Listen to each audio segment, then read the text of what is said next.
नमस्कार, स्वागत है आपका न्यूज बायोस्कोप में। मैं हूं आसिया। ईडी की लगातार कार्रवाई चल रही है। रांची में लगातार ईडी डीएमओ से लेकर कई अधिकारियों को बुला रही है, उनसे पूछताछ की जा रही है। इस बीच लगभग 8 दिनों के बाद एक बार फिर से अभिषेक झा को ईडी ने कार्यालय बुलाया और उनसे पूछताछ की है। ये क्या संकेत दे रहा है कि क्या ये मामला और बड़ा होने वाला है? क्योंकि इस बीच पूजा सिंघल की भी न्यायिक हिरासत फिर से 14 दिनों के लिए बढ़ा दी गई है। यानी ये अपराध इतना छोटा मोटा नहीं है, बहुत संगीन है और इसका दायरा बहुत बड़ा होने वाला है।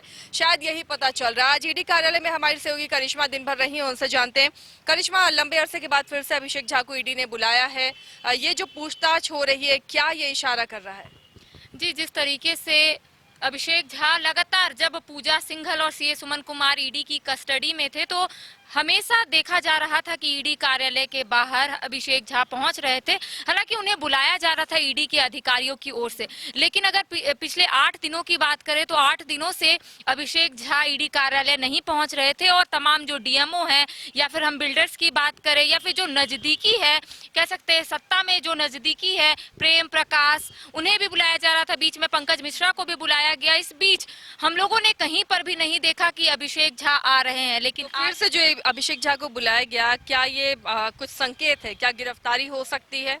हाँ, ये कह सकते हैं कि संभावना जताई जा रही है कि अभिषेक झा की गिरफ्तारी यहाँ पर हो सकती है। इसलिए हो सकती है क्योंकि अभिषेक झा इससे पहले 8 दिनों की अगर हम बात करें आसिया, तो 8 दिनों के अंदर अभिषेक झा नहीं पहुंच रहे थे। और अगर उस ओर देखें जहां पूजा सिंघल जुडिशियल कस्टडी में थी, उनकी 14 दिन की जो जुडिशियल कस्टडी है वो बढ़ा दी गई है। तो कहीं ना कहीं ये संकेत मिल रहा है कि जो पूजा सिंघल के नजदीकी है, उनसे जो पूछताछ की जा रही थी, पूछताछ का जो सिलसिला अभी बिल्कुल भी कम नहीं हुआ है। हर दिन कोई नए लोगों की एंट्री हो रही है। हालांकि ये आधिकारिक पुष्टि नहीं हो पाई है कि आखिर फाइल्स के साथ कौन व्यक्ति ईडी कार्यालय पहुंच रहे हैं। जो डीएमओ पहुंच रहे हैं उसकी पहचान हो पा रही है कि ये साहेबगंज के डीएमओ है या फिर ये पाकुड़ के डीएमओ है या फिर पलामू के डीएमओ, लेकिन रेस्ट जो लोग आ रहे हैं सिर्फ फाइल्स लेके, उनकी पुष्टि नहीं हो पाई है। अगर आज का पूरा मंजर बताए आसिया, तो आज सुबह से ही हलचल काफी तेज हो गई थी ईडी कार्यालय की, इसलिए क्योंकि गाड़ियों की जो कतार है वो सिर्फ संदेश दे रहा था कि अंदर काफी लोग मौजूद है।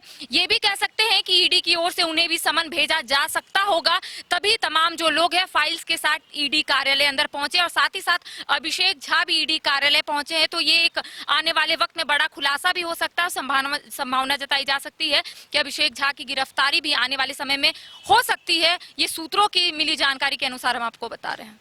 तो लगातार अभिषेक झा जो 8 दिनों से नहीं पहुंचे, तो उससे पहले उनसे पूछताछ की ईडी ने और फिर आज अचानक पहुंचे हैं और काफी ईडी के दफ्तर में हलचल भी है।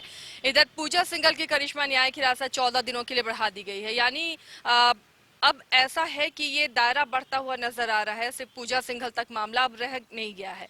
तो ये जो न्यायिक हिरासत बढ़ा, यानी ईडी के हाथ कुछ और लगा है या फिर अभिषेक झा से कुछ और उगलवाना चाह रही है ईडी? जी आसिया, आपने सही कहा कि मनरेगा घोटाला से ये पूरा जांच का दायरा शुरू हुआ था, खनन विभाग तक पहुंच गया और कहीं ना कहीं हर डीएमओ को बुलाया जा रहा, चाहे हम साहिबगंज की बात कर ले या फिर पाकुड़ की बात कर ले या फिर पलामू की, तमाम जो डीएमओ एक एक करके ईडी कार्यालय पहुंच रहे, उन्हें भी समन भेजा जा रहा है। लेकिन इस बीच जब साहेबगंज के डीएमओ आए थे, उन्हें 2 बार समन भेजा गया था, चूंकि वो बार बार ये कह रहे थे कि उनकी बेटी की शादी है, इसलिए वो ईडी कार्यालय नहीं पहुंचेंगे। जब वो दूसरी बार ईडी कार्यालय पहुंचे, उसके बाद जो छापेमारी का सिलसिला आसिया वो तेज हो गया था। तो कहीं ना कहीं ये जरूर कह सकते हैं कि साहेबगंज के जो डीएमओ है लगातार जानकारियां दे रहे हैं कि आखिर क्या क्या चीजें हो रही है और हर कुछ धीरे धीरे स्पष्ट हो जा रहा है। कड़ी यहाँ पर खुलती हुई नजर आ रही है, पर दरअसल पर सब चीजें जो है वो सामने आ रही है। तो कहीं ना कहीं ये कह सकते हैं कि जांच का दायरा अब कहां तक जाएगा ये बिल्कुल नहीं कहा जा सकता है। और लगातार जो ईडी के अधिकारी है वो हर चीज इकट्ठा करने में जुटे हैं। इससे पहले भी कई महत्वपूर्ण दस्तावेज भी हाथ लगे थे और अदालत को वो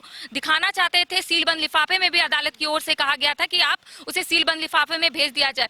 इस बीच एक और भी महत्वपूर्ण बात यह है कि डिजिटली डॉक्यूमेंट्स भी बरामद किए गए। साथ ही साथ जो सीए सुमन कुमार है, उनकी भी फोन की फॉरेंसिक जांच हुई थी, उसमें भी कई जो चीजें है वो सामने आई। वो किन किन लोगों को फोन किए, साथ ही साथ बेहतर पोस्टिंग के लिए वो पैसे कैसे लोगों से लेते थे, ये भी बात सामने आई। लेकिन ये आधिकारिक पुष्टि नहीं हो पाई है कि आखिर वो किन किन लोगों से पैसे लिए हैं। तो इन तमाम चीजों को जो ईडी के अधिकारी है वो जोड़ने की कोशिश कर रहे हैं और उसी के आधार पर लोगों को ईडी कार्यालय बुला रहे हैं। यानी अभी कई राज ऐसे दफन हैं जो सामने आने वाले हैं। लगातार ईडी की कार्रवाई से कई नए खुलासे होंगे, कई नए चेहरे, नए नाम सामने आएंगे और लगातार उस पर न्यूज बायोस्कोप की नजर रहेगी। फिलहाल इतना ही, नमस्कार।